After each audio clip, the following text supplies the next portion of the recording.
Ok, esta parasha, como los anteriores, tiene muchos matices y bueno, vamos a mirar lo que sucedió en el comienzo, en el capítulo 32, y nos debemos remitir a lo que está en el primer versículo, los tres primeros versículos del capítulo 32 que corresponden a los últimos versículos de la parasha anterior, que es Vayetzet. Dice así: y de madrugada se levantó Labán y besó a sus hijos y a sus hijas y los bendijo, y pues se fue Labán de regreso a su comarca. Y siguió Jacob su camino y encontraron en él ángeles de Elohim. Y dijo Jacob cuando los vio: este es campamento de Elohim. Y llamó el lugar Mahanaim, que significa campamento. Bueno, esta parasha Baislach dice así: y envió Jacob mensajeros delante de él a Esab. Entonces, esto es lo que quiero que veamos. Aquí dice, y envió Jacob, dice, Baishlach Jacob Malachim. Malachim son mensajeros, por eso el profeta Malaquías se lee Malachi, significa mensajero. O sea, la palabra malach no solamente se refiere a los ángeles, sino también a mensajeros. Sin embargo, aquí en los versículos anteriores dice, encontraron en él ángeles de Elohim.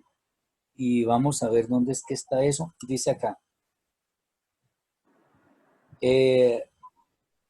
Dice acá, Malhei Elohim. O sea, definitivamente sí se trataba de seres especiales. Hay algunas teorías que dicen, de acuerdo con el contexto que estamos revisando, que estos mensajeros que Jacob envió a Esab eran ángeles. Puede ser porque venimos de unos textos en los cuales dice la Torah que se aparecieron ángeles de Elohim. O sea, mejor dicho, vamos a decirlo, se aparecieron Malachim o Malhei Elohim. Que Malhei es un plural de posesivo, bueno, no podría decirlo en este momento con lujo de detalles, pero es otra forma de plural. Malachim o Malhei es lo mismo, es como decir Benei Israel, hijos de Israel, porque hijos así solo se dice Banim, pero uno dice normalmente Benei Israel. Entonces aquí sucede lo mismo, Malhe Elohim, y después dice, y envió Jacob Malachim. Entonces, aparentemente, ellos actuaron en favor de Jacob para avisarle qué era lo que estaba sucediendo con su hermano Esaf. Sin embargo, es un caso, llamémoslo curioso, porque los seres humanos no les podemos dar órdenes a los ángeles. Entonces ahí hay como una especie de misterio sobre el cual no vamos a profundizar. Simplemente quería que hiciéramos un poco de hincapié en estos textos, porque la idea nuestra es siempre tratar de escudriñar al máximo lo que está escrito en la Torah. Entonces, ese es un texto que suena interesante para que lo revisemos después.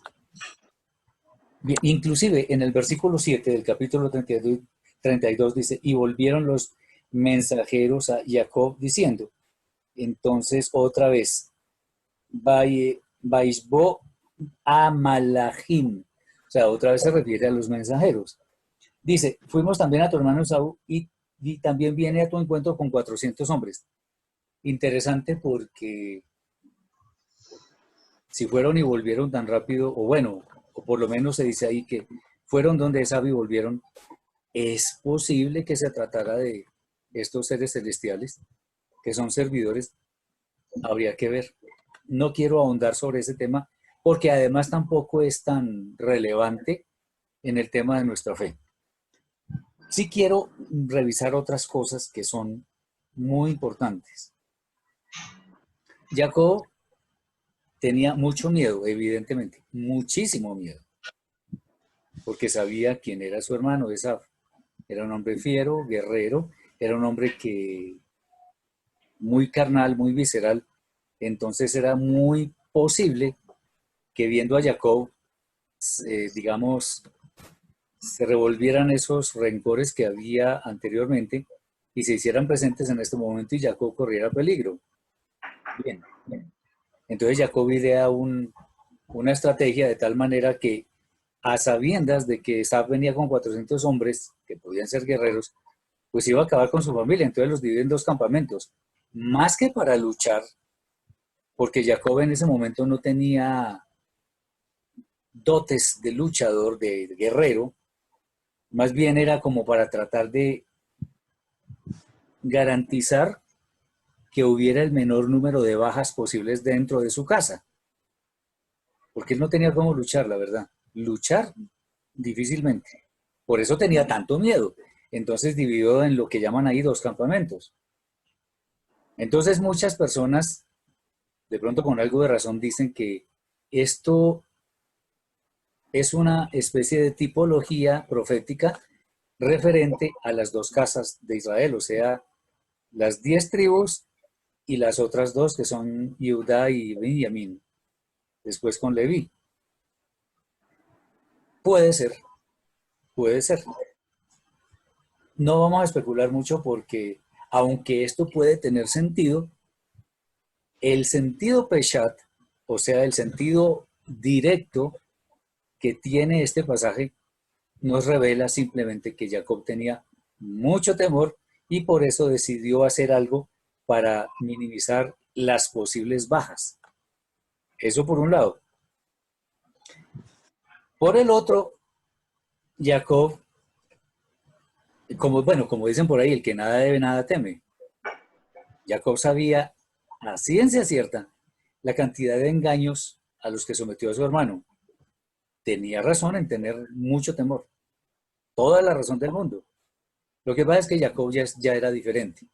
Entonces él no pensó en defenderse, sino en buscar el shalom, como el Eterno sugirió al pueblo de Israel en su travesía por el desierto, cuando iban a entrar por ciertos sitios, ciertas propiedades de otros pueblos, pues siempre buscar la paz. Inclusive decía así, que pagaran por lo que iban a hacer, o lo que iban a tomar de allí, agua, lo que fuera. Entonces siempre hay que buscar la paz. Interesante, no quiero hacer propaganda política ni mucho menos, pero a mí me causa muy buena impresión alguien que se sienta a dialogar. Interesante algo, y es que uno la paz no la busca con los hermanos ni con los amigos, la busca con los enemigos, porque si no, con los enemigos es que uno no tiene paz, entonces uno debe buscar la paz es con el contrario, con el opositor, con el enemigo, con el contradictor. Con esos es que hay que buscar la paz. Y Jacob pues estaba haciendo lo pertinente. El pueblo de Israel también hizo lo propio en su travesía por el desierto y podemos seguir buscando más ejemplos, que los hay, pero no vamos a detallar tanto. Entonces, Jacob, ¿qué hizo? Buscó ganado, muchísimo ganado, porque de hecho sí tenía bastante cuando salió de la casa de Labán. Y dijo, bueno, pues esto debería funcionar también, le voy a dar muchas cabezas de ganado. Voy a mitigar la posible ira de mi hermano porque, o sea, voy a parafrasear un poco. En mi fuero interno, yo lo engañé. Él tiene razón en estar enojado, entonces voy a ver cómo trato de remediar aquello. Eso está bien. Reconocer los errores está bien. Entonces, si él estaba tan atemorizado, con mucha razón, entonces estaba buscando elementos que le pudieran mitigar la ira de su hermano. Y él consiguió muchos ganados. Dice por acá, eh, a ver, 200 cabras, 20 cabros, 200 ovejas, 20 carneros, mejor dicho, una cantidad de cosas. Inclusive, dice así, orándole al Eterno, sálvame ahora de manos de mi hermano, de manos de esa, pues temo que venga y me castigue a la madre con los hijos. Tú prometiste que me favorecerías y pondrías a mi simiente como arena del mar, que no puede ser contada por lo numerosa. Y pasó allí la noche y tomó de lo que venía a la mano un presente para su hermano Esaf, 200 caras, bueno, etcétera. y entregó en manos de sus siervos cada rebaño por separado y les dijo, pasad delante de mí, dejad un buen espacio entre rebaño y rebaño. O sea, él estaba ideando toda una estrategia para que la posible agresión de Esaf eh, pudiera ser mitigada, pudiera darle tiempo para tomar alguna acción de manera que él no se viera tan afectado. Hasta aquí, ¿cómo vamos? ¿Está bien el tema? ¿Hay alguna pregunta?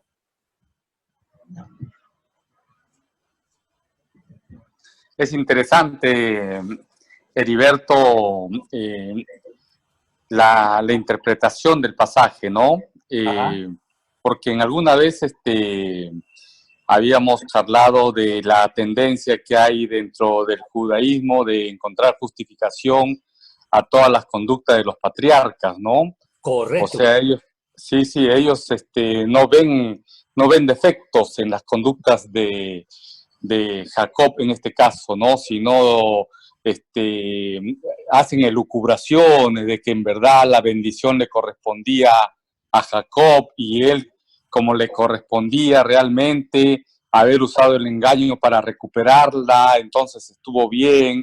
Entonces de ahí hacen toda una norma de vida, ¿no? Que si a nosotros si nosotros tenemos que recuperar algo que lícitamente es nuestro, podemos usar el engaño para recuperarlo, ¿no? Correcto. Me alegra muchísimo que esté diciendo eso, porque resulta que no solamente existe esta justificación, sino muchas, muchas más. Y como lo he dicho en varias oportunidades, la Torah y en general los escritos de la Tanaj lo que hacen es mostrar hombres y mujeres con sus defectos y sus cualidades. Ahí no están mostrando héroes. No están mostrando ni a Superman, ni a Linterna Verde, ni a nadie, ninguno de esos. Están mostrando es personas de carne y hueso con todos sus defectos, con todas sus cualidades, con todos sus pecados. Ahí no esconden nada. En otras palabras, Claro. está mostrando a las personas cómo somos, porque en realidad todos somos así. Entonces, Sí, sí. buena esa anotación, porque aquí no podemos encontrar ninguna justificación en el engaño de Jacob, no podemos encontrar ninguna justificación en lo que hizo Abraham con Sara, Agar y todos ellos. No encontramos justificación a que Jacob haya tenido 4 esposas, de ninguna manera. Buen punto, así es. Nosotros por eso es que estamos alejados de esos movimientos porque no justificamos absolutamente a nadie, empezando por nosotros mismos, espero, ¿no? Sí, Y sí, totalmente, el tema, totalmente. las personas de carne y hueso tenemos defectos, cualidades y todo. Así los presenta la Escritura. Allá no inflan a nadie. El Eterno no infla a nadie. Muy bien. Pregunta.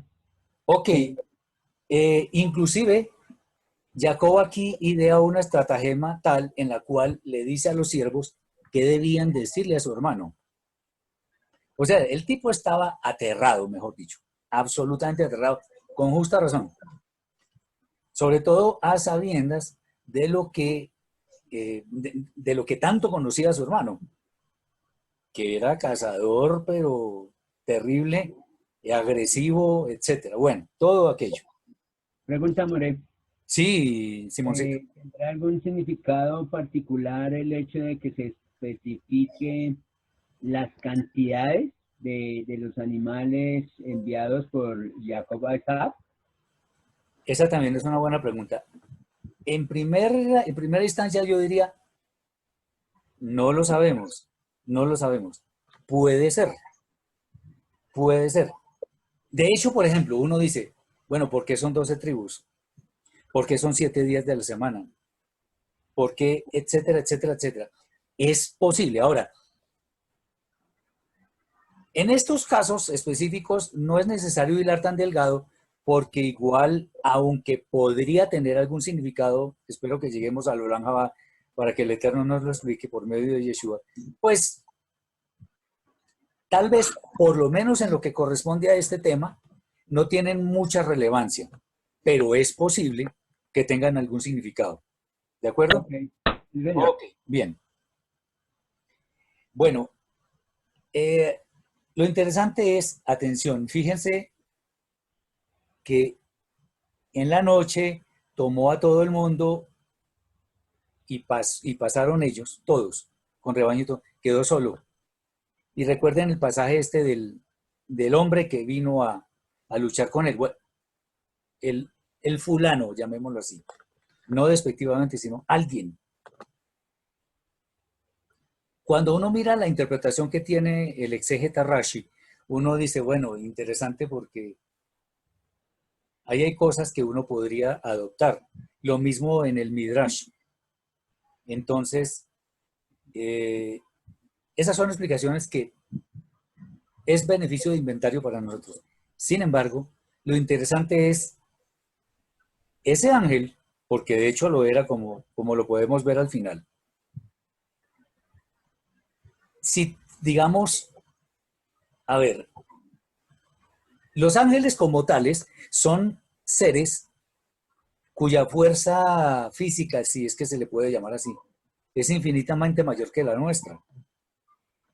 Ellos simplemente con un solo, digamos, al final, fijémonos que el ángel hizo solo un movimiento y le descoyuntó el nervio ciático y él quedó cojo de por vida. Pero, ¿por qué no pudo prevalecer sobre Jacob? Habría que ir a unos, digamos, profundizar muchísimo, hacer una inmersión muy profunda en lo que significa el pasaje, porque uno dice, bueno, ¿estaba luchando físicamente? Es posible. Ahora, ¿cómo un ángel no puede vencer a Jacob? La respuesta es muy sencilla. Los ángeles son servidores de nosotros, pero sobre todo del Eterno. Y el Eterno es el que dice, ordena, establece cuáles son los límites de fuerza, de alcance, de lo que sea, de los ángeles. Entonces, si el Eterno, no quiero decir que vaya a pensar como el Eterno, pero si el Eterno pudo haberle dicho algo como, usted vaya y pruébelo, a ver con qué sabiduría sale. La fuerza física es lo de menos. Una persona con mucha fuerza física, pues no necesariamente es más inteligente que una que no la tenga. Pero ahí, bueno, ahí sucedió algo. Si solamente pensamos en términos de fuerza física, pues a la hora de la verdad estaríamos mirando las cosas en una perspectiva muy corta. Pero la lucha de ellos no se dice en ninguna parte, pero sí hubo una lucha. Al final, el ángel le dice, me voy porque ya va a amanecer. Y Jacob le decía, pues no lo dejo ir si no me bendice. Entonces es cuando el ángel le dice cómo se va a llamar él después, y lo bendijo y se pudo ir. Algunos me estaban preguntando, de pronto Simón, sobre el tema de por qué al alba. Me hizo una pregunta en una forma un poquito jocosa, pero respetuosa, obviamente. Y yo sé que hay motivos para pensar, bueno, ¿a cuento de qué por la mañana? La respuesta más honesta que puedo decir a eso es no sé. Sin embargo, en el Talmud, en el Midrash sobre todo, donde se habla en una forma muy alegórica, uno encuentra que el ángel dice, no, es que tengo que ir a rezar Shaharit. Los ángeles tienen que pedirle algo al Eterno, lo alaban, pero pedirle. Ahora el Shaharit, Minha y Arbit, que son las oraciones de la mañana, la tarde y la noche, son ideas del judaísmo, pero eso no está establecido en ninguna parte. Ahora, ojo con esto. Eso no significa que no sea bueno, por ejemplo, orar 3 veces al día, si se puede. Por la mañana, por la tarde y por la noche. De hecho, el Rab Shaul, en la primera carta a los tesalonicenses, dice claramente, orad sin cesar. Hay un salmo que habla de esos 3 momentos de oración, no recuerdo el salmo en ese momento, pero dice, de mañana, en la tarde, en la mañana y al mediodía oraré. Claro que... Eso lo dijo David, pero entonces el tema es, no es que esté establecido un mandamiento, una norma, sino que eso sale del corazón. Ahora, la mañana, la tarde y la noche son, por decirlo así, como 3 momentos del día muy bien delimitados. Entonces, como debemos orar sin cesar, pues obviamente esos 3 momentos son adecuados para que aparezcan ahí. Pero no existe, digamos, una orden o una misbah donde se diga que uno tiene que rezar en los 3 momentos. Pero vale, o sea, no está mal hacerlo. Bien. ¿Preguntas hasta acá? ¿Dudas? Pues, hombre, respecto al encuentro de Jacob con el ángel, pues obviamente la Torá no menciona detalles como por ejemplo el motivo de una lucha. Uno no entiende ahí de dónde surge una lucha, por qué la necesidad de una lucha, pues como cuáles fueron los motivos. A mí me parece que de ese encuentro lo más relevante es que precisamente el resultado de ese encuentro fue el cambio de nombre. Y eso sí me parece significativo, ¿no? Ese cambio de nombre, porque no hay ni causas, ni digamos de las consecuencias de que fuera el alba, etcétera, etcétera. No se menciona nada al respecto. Me parece que lo único importante allí es que ese encuentro, el resultado de ese encuentro fue la bendición y por supuesto el cambio de nombre de Jacob. Ahora, el cambio de nombre se da oficialmente cuando el Eterno mismo le dice que se va a cambiar el nombre. Aquí es como una especie de anuncio a Jacob, tu nombre será. Ya después el Eterno oficialmente le dice, bueno, ahora su nombre sí es Israel. Okay. La otra cosa que quería ver es, bueno, ese cambio de nombre se iría a dar porque Jacob ya había demostrado suficientemente que ya iba a ser un sadik, un justo. Por lo tanto, el ángel le anuncia eso. Otra cosa, el ángel le hizo una, una jugada en la que su muslo se descoyuntó. Y después dice, atención, este es otro punto que yo quería que miráramos en algún detalle. Dice acá, y ya brillaba el sol cuando salió de Peniel y cojeaba de su muslo.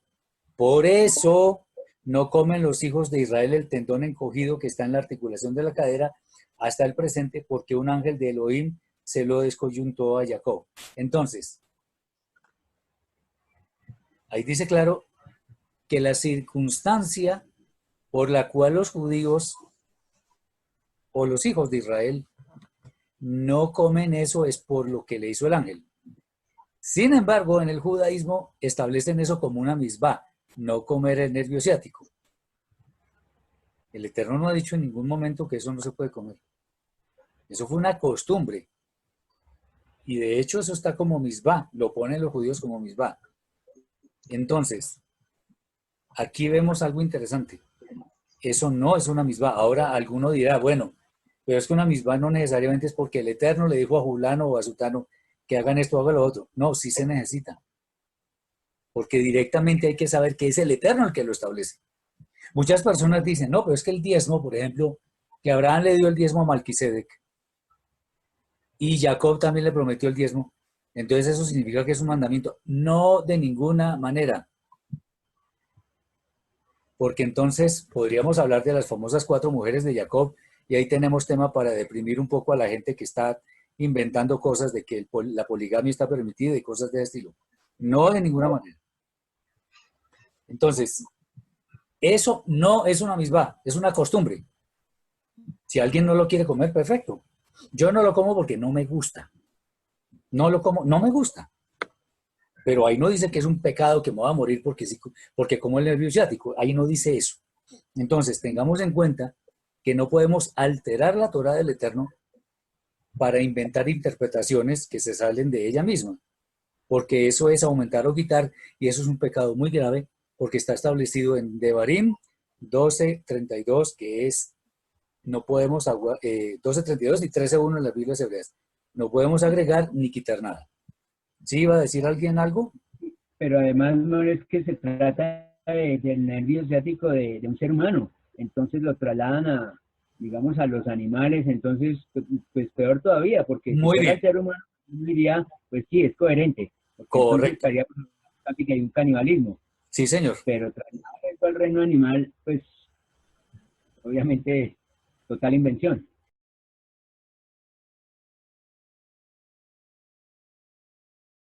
Entonces, si nos ponemos a ver las 613 mitzvah, hay varias, así como el nervio ciático, que no las dio el Eterno, sino que ellos la convirtieron en tal, como una costumbre, por algún suceso que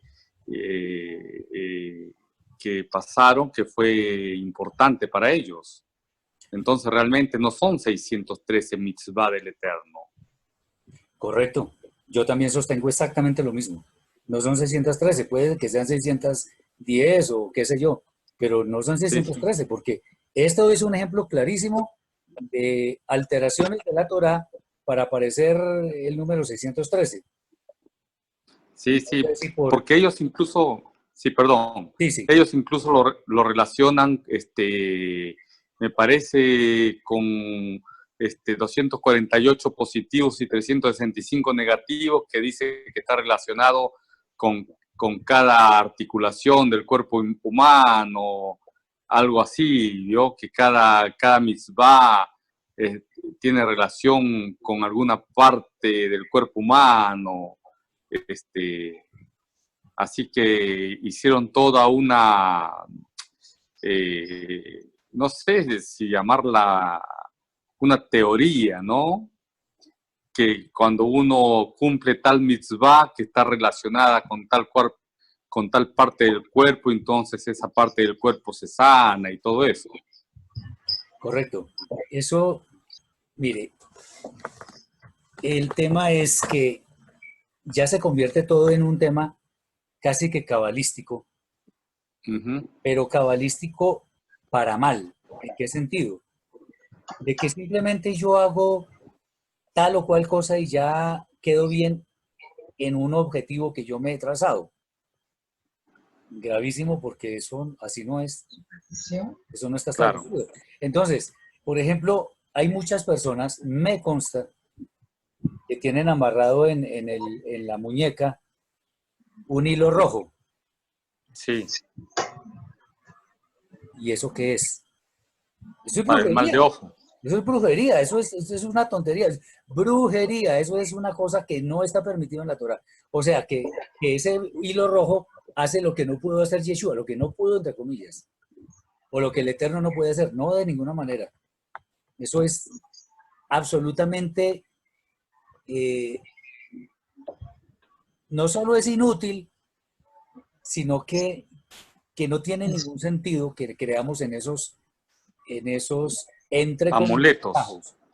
Sí, a mí eso no. Entonces, Sí. aquí podemos ver el tema de que lo que dice la Torá, eso es la verdad y ya, no busquemos otra cosa diferente. Entonces, el tema es, no podemos estar sujetos a que los hombres estén diciendo que esto es una misbah y que esto no y que no sé qué. Otra misbah de ellos. No, perdón. Ellos establecen como misbah, de acuerdo con el texto de no cocerás el cabrito en la leche de su madre, que ahí dice que en realidad no se puede comer leche o lácteos con carnes rojas. Yo quisiera ver dónde está escrito en la Torah eso. No, que es que al interpretar, eso es interpretación. La Torah no lo dice. O sea que Claro. si alguien se come una hamburguesa de carne con queso, no está pecando. Cosa diferente, muy diferente, es que no conviene médicamente ingerir cárnicos con lácteos, porque eso se ha demostrado en la medicina que no es bueno para el cuerpo. Punto. Ahora, Claro. uno no se va a morir por comer una hamburguesa con queso. No se va a morir, seguro que no. Si se puede evitar, está bien, pero eso no es un pecado. Es más, llegan a tal punto de exageración que el pollo lo llegan a meter en ese mandamiento. Y cuando uno toma el mandamiento de no cocerás el cabrito en la leche de su madre, bueno, uno dice los mamíferos y todo eso, ¿yo qué leche le voy a sacar a un pollo? Claro. No tiene sentido. Entonces, Claro. no exageremos, no digamos cosas que no están escritas. Mejor dicho, no inventemos doctrinas. Por eso, inclusive hay muchas personas que me han criticado en el canal, en los videos, porque yo respondo muchas veces así. Eso no está escrito, yo no me puedo inventar doctrina, así que la mejor respuesta que le puedo dar es, no sé, no lo tengo claro. Ay, es que, Claro, sus problemas, si me quieren criticar, háganlo. Yo no claro. sufro por eso, pero yo no puedo empezar a inventar doctrinas para agarrar seguidores. No, no, el Eterno pone lo que pone y punto. No podemos estar imaginándonos cosas para ponerlas como doctrinas. Entonces lo que dice Jorge, totalmente de acuerdo, pueden ser menos, pueden no, indudablemente son menos de 613. Habría que estudiar en una forma muy detallada, escrupulosa, para determinar cuántos en realidad son. Sí, Lo que pasa es que también nosotros tenemos que tener en cuenta que se desvirtúa la teoría de que son 613 en el sentido de que nosotras, por ejemplo, las mujeres tenemos misbot totalmente distintas a los hombres. Los sacerdotes tienen otras. O sea, yo no puedo tomar una generalidad para sentar una doctrina la cual es reforzada. ok, así es. Digamos, ellos hacen la suma de los mandamientos de los sacerdotes, de los reyes, del pueblo en común, de los 13, pero igual, solamente con ver este texto, ya nos damos cuenta de que definitivamente son menos de 613. Habría que ver en detalle cuántos son. Bien, quería revisar un poco el pasaje de Dina, que le dedican todo el capítulo 34. Es interesante porque allí podemos ver muchas cosas que nos pueden servir. La primera, Dina, voy a ponerlo en temas de hoy, a ver, como para que entendamos. Dina se fue a ver centros comerciales o se fue a ver no sé qué cosas sola. Imagínense en esa época, si saliendo sola lo que le pasó, ¿cómo sería hoy? Estaba buscando lo que no se le había perdido. En esa época, mucho más que ahora, muchísimo más. Era terriblemente mal visto que una mujer, una muchacha por ahí, viendo quién sabe qué o buscando qué, cualquiera podía pensar mal, cualquiera, con justa razón además. Y bueno, pues obviamente este Shechem la violó, porque así fue, la violó. Aunque después que se enamoró y que quería hacerla su esposa. Eso tiene varias cosas. Primero, mal hecho porque así no es como se hacen las cosas. De ninguna manera. O sea, Dina cometió un error gravísimo, a tal punto que afectó las bendiciones de dos de sus hermanos, Shimeón y Leví. Al final, cuando estos dos hermanos acabaron con todos los hombres, Jacob los regañó y dijo algo interesante. Bueno, lo que dijo más bien, porque ya creo que lo sabemos todos, es, él estuvo de acuerdo con la ira de ellos, totalmente, pero no estuvo de acuerdo con su método para descargarla, porque por la furia de ellos, Jacob dijo, los esparciré en Israel. Obviamente, después le vi en el tema del becerro de oro, se decidió por el Eterno y por ese gran detalle le fue conferido el sacerdocio, la Keuná, y por eso llegaron a ser los levitas los sacerdotes.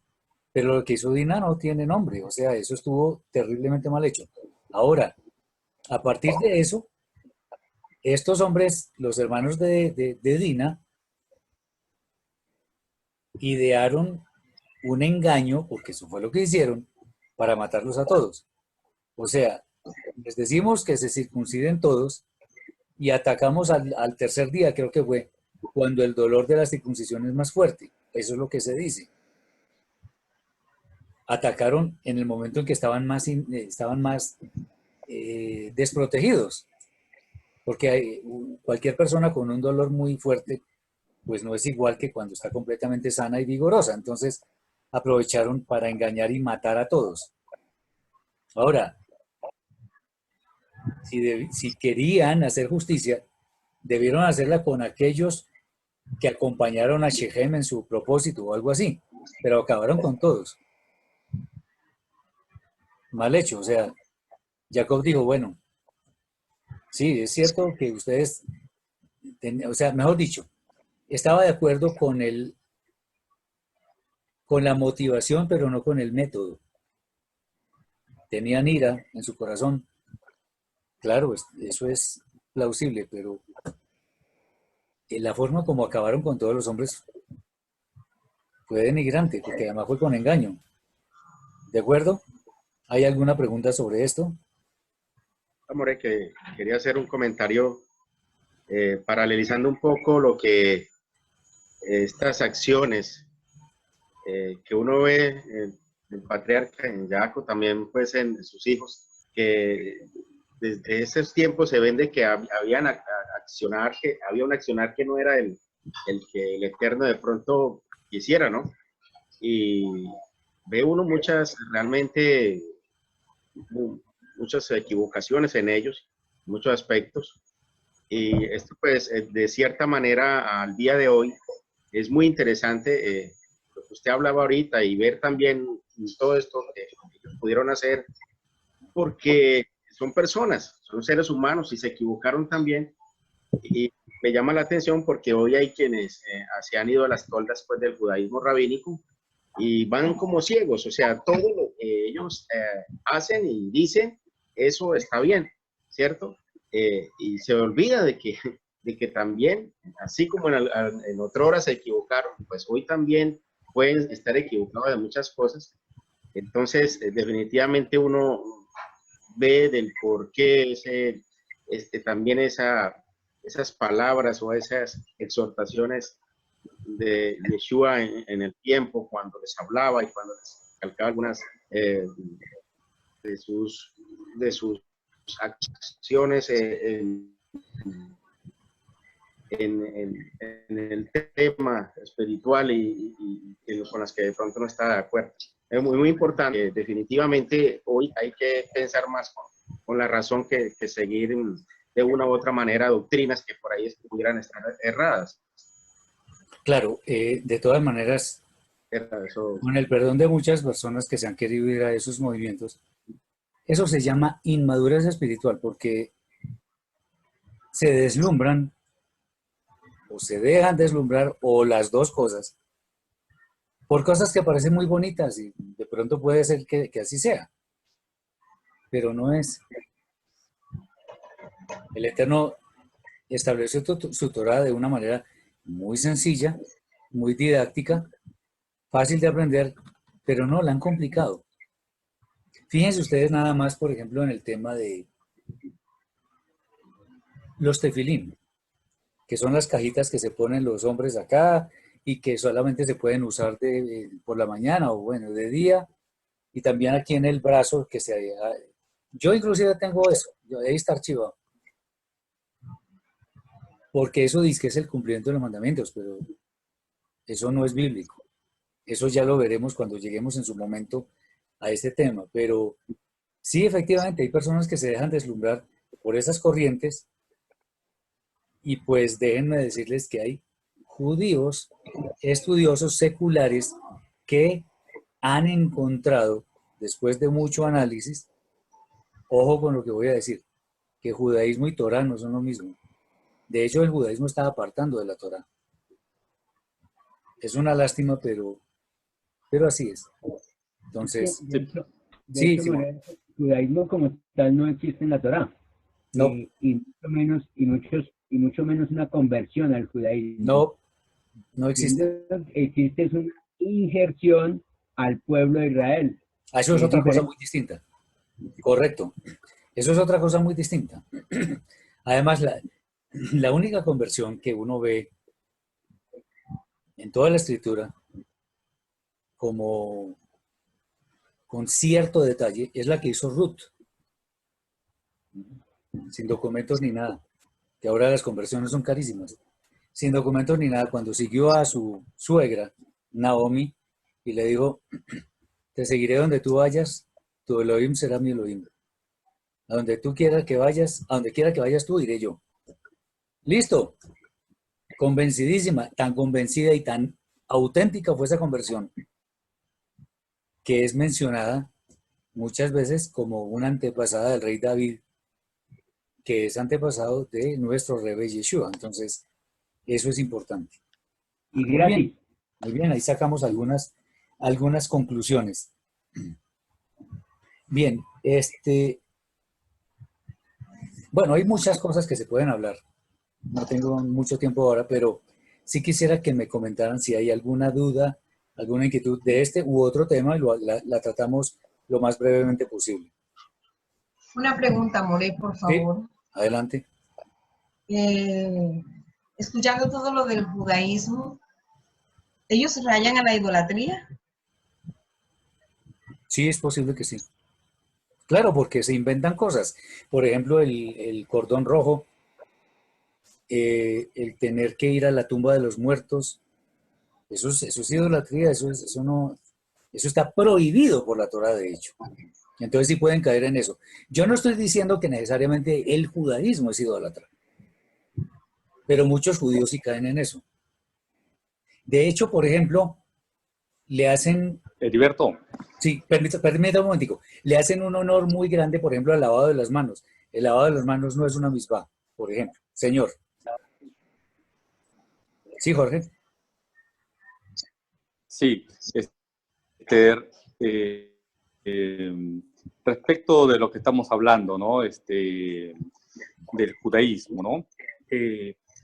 Me parece que como fuente es interesante, ¿no? Pero tenemos que leer sus escritos con una mente activa, ¿no?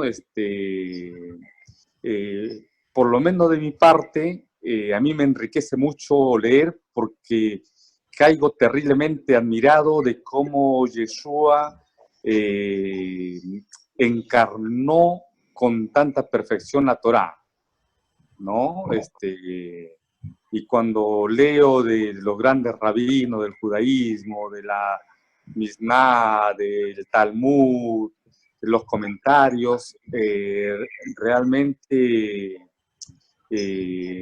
si realmente ellos pusieran a Yeshua en su contexto correcto, ¿no? Porque en realidad ellos se alejan o enojados del cristianismo cuando a Yeshua lo hacen Dios, ¿no? Pero mientras tanto veían que podría llegar a ser el Mesías, ¿no? Después se fueron tan enojados que no quieren ni escuchar su nombre, ¿no? Pero si realmente se desprejuiciaran de ese gran daño que hizo la Iglesia romana, es realmente... a mí me parece que leer las lecturas judías es conocer más a Yeshua, ¿no? Es conocerlo más, ¿no? Es encontrarlo más, es estar más convencido de que Él es nuestro Mashiach, ¿no? Sí, de todas maneras hay que tener cuidado y yo me remito a lo que dice Rav Shaul, que dice que examinemos todo y retengamos lo bueno. Exactamente. Yo tengo muchos Exactamente. tratados judíos y son excelentes, hay muchos que son buenísimos. De hecho, superan en sabiduría por mucho a muchos tratados de otros movimientos. Sin embargo, obviamente, carecen de esa integridad que implica tener a Yeshua como el Mashiach. Porque como bien lo dice Jorge, si ellos tuvieran a Yeshua como Mashiach, definitivamente sería otra cosa. Pero bueno, de hecho, por eso existen los Midrashim de Yeshua, uno de ellos, el hijo pródigo, la levadura, la de los talentos, muchos otros que nos ayudan a entender cuál es el justo centro para no irnos ni muy a la izquierda, como son los movimientos cristianos y otros, o muy a la derecha, como es el judaísmo rabínico. Claro, Pues, también mantener el es santo. equilibrio. Exacto. De hecho, Yeshua, contrario a lo que muchos aseveran, no siguió alajá judía. Ninguna alajá. Él siguió fue la Torá. Además, su vida era esa, enseñar Torá, vivir Torá. Entonces, él siguió fue la Torá. Muchos dicen, no, es que él se sometió a la alajá de los rabinos. Me gustaría saber a cuál. A mí personalmente me gustaría saber a cuál alajá se sometió. Alajá de hombres. De ninguna manera, Yeshua no se sometió a alajá de hombres. Se sometió fue a la Torá. Entonces, me parece muy bien eso que está diciendo, porque no podemos descartar la literatura judía de ninguna manera. Pero no podemos creer que ahí está la verdad encarnada, porque tampoco. Pero sí hay muchas, muchísimas de hecho, cosas, muchos temas que podemos adoptar y haríamos bien de hecho en leer, ¿no? Entonces vale la pena. Muy bien, ¿alguna otra inquietud? Solo qué significa Peniel y Betel. Digamos, Betel, Bet es casa, el del Eterno. Entonces, casa del Eterno, Peniel, me parece que es el, espérese y verá.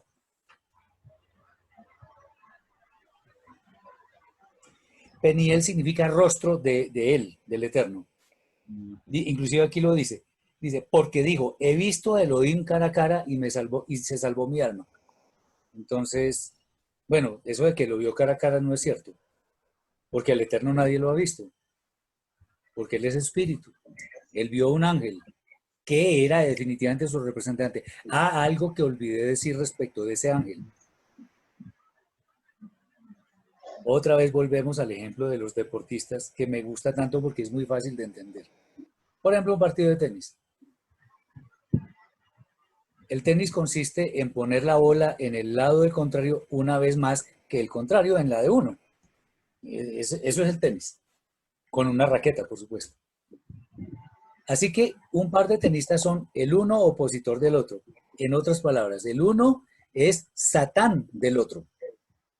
Eso es, un Satán, un opositor. Aquí ese ángel, que era del Eterno, es del Eterno, fungió en ese momento como un Satán de Jacob, porque no estaba del mismo lado, sino que luchó contra él para medir su altura espiritual, de manera que al final el ángel dijo, sí, definitivamente sí, entonces su nombre va a ser tal. Jacob en ese momento debió saber o analizar un poco, me están cambiando el nombre para el futuro y ese nombre significa algo, además me lo cambia el Eterno, entonces Esaf no me va a tocar, o por lo menos me va a dejar vivo.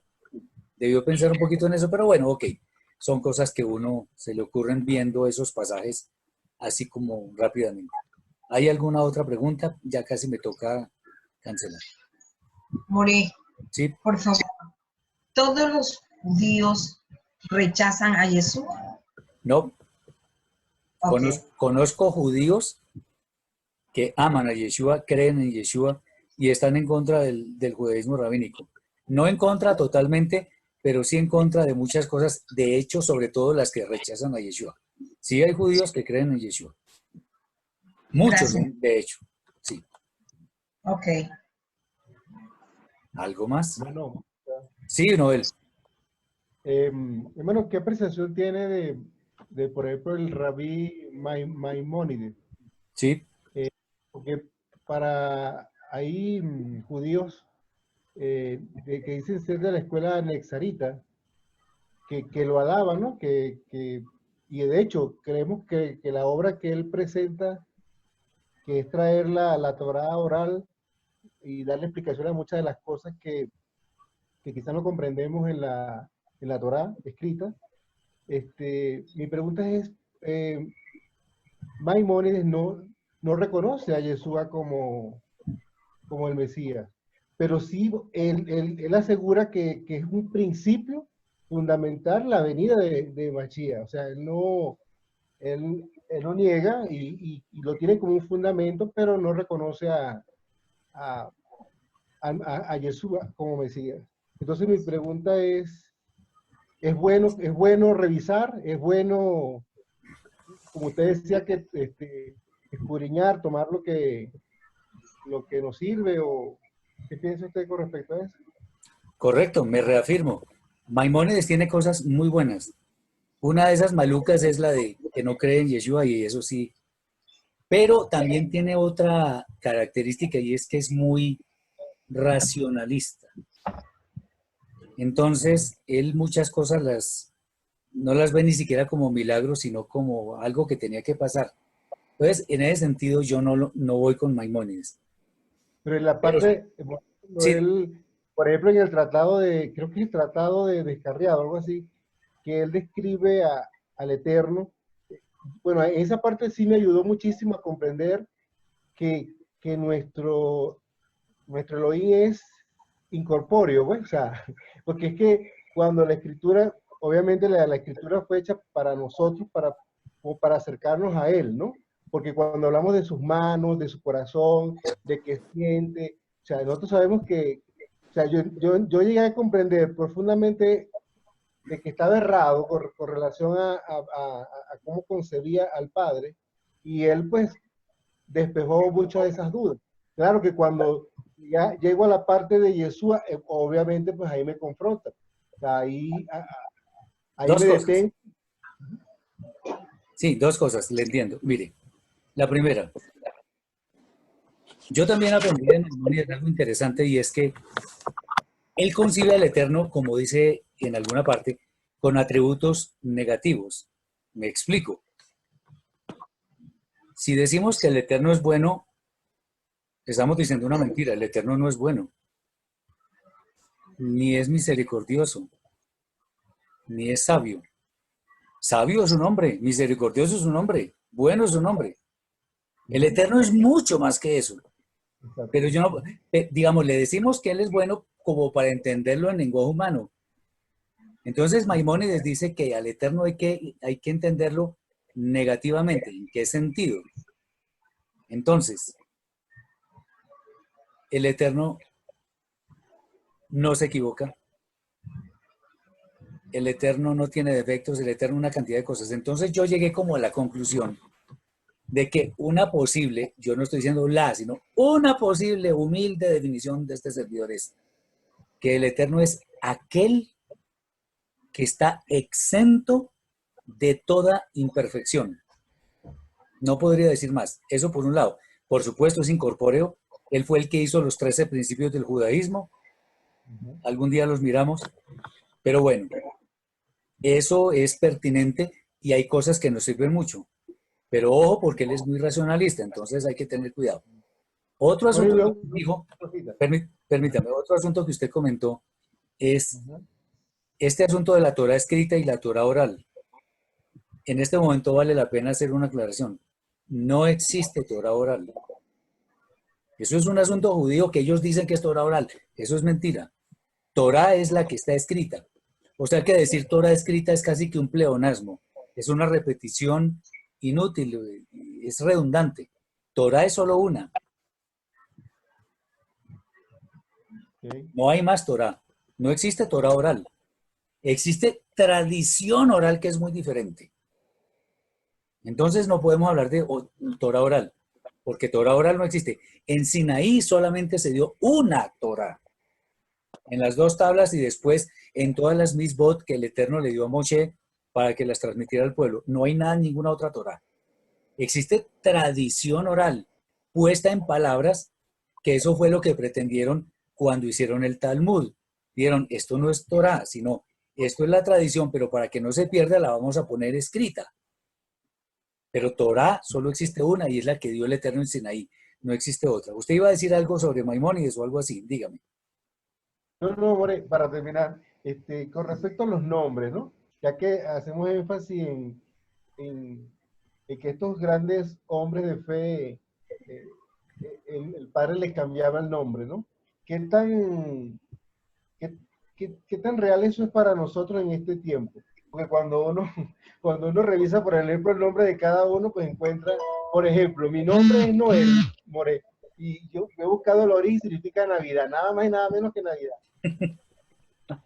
Entonces, yo me preguntaba, pero bueno, o sea, ¿qué poder real hay en el nombre? Sí. he escuchado a muchas personas que se cambian el nombre, o no sé si es que el padre se los cambia, no. O sea, prefiero Vamos no. para allá, mire. Ajá. Usted nació, sus padres le dieron ese nombre, listo, ya que se puede hacer, no hay nada que decir. Recuerde que en el libro de Revelaciones, en Apocalipsis, dice que el Eterno le dará a cada uno un nombre. Ok. Esperemos ese momento. No nos preocupemos en este momento. Yo tengo por ahí, hay un programa donde uno le pone el nombre de uno y sale supuestamente el equivalente hebreo. Pero tampoco, porque pues, eso es automático. ¿Yo qué podría decir con respecto a eso? Nada. De hecho, su nombre, por ejemplo, aunque dicen que es Navidad, pero viene también de Noé, y Noé es Noah, o sea, es una gracia, o tiene que ver con la gracia, porque el nombre de Noah escrito al revés es Gen, y Gen con la letra Het y Nun significa gracia. De hecho, fíjese, aquí dice, mire, en Bereshit 6:8 dice, pero Noah halló favor a los ojos del Eterno. Y ahí, ¿qué dice? Ve Noah metze gen binei Adonai. Entonces, gen es esa equivalencia que podemos decir del nombre Noah. Puede haber otra, pero no podemos decir que ese software sirve para decir cuál es mi nombre. No, porque ese nombre nos lo va a dar el Eterno al final. Así que en este momento nos toca vivir con ese nombre y bueno, y para adelante. ¿Bien? Gracias. Bien, ¿sí? Bueno, yo quería decir varias cosas. Lo primero es que en el tema del nombre, pues el libro de Revelaciones pues habla de un cambio de nombre y estará escrito en una piedra, bueno, en fin. Y con respecto a los temas que se han tratado, me gustaría a futuro, no sé si en la próxima conexión que hagamos por internet, hablar acerca de las mujeres de Jacob. De hecho, su propia hija, porque pues la mayoría de ellas le dieron bastantes dolores de cabeza, entonces me gustaría un poco tocar ese tema cuando haya el espacio. Bien, me parece. Espero que este mensaje haya sido de gran bendición para tu vida. Shalom.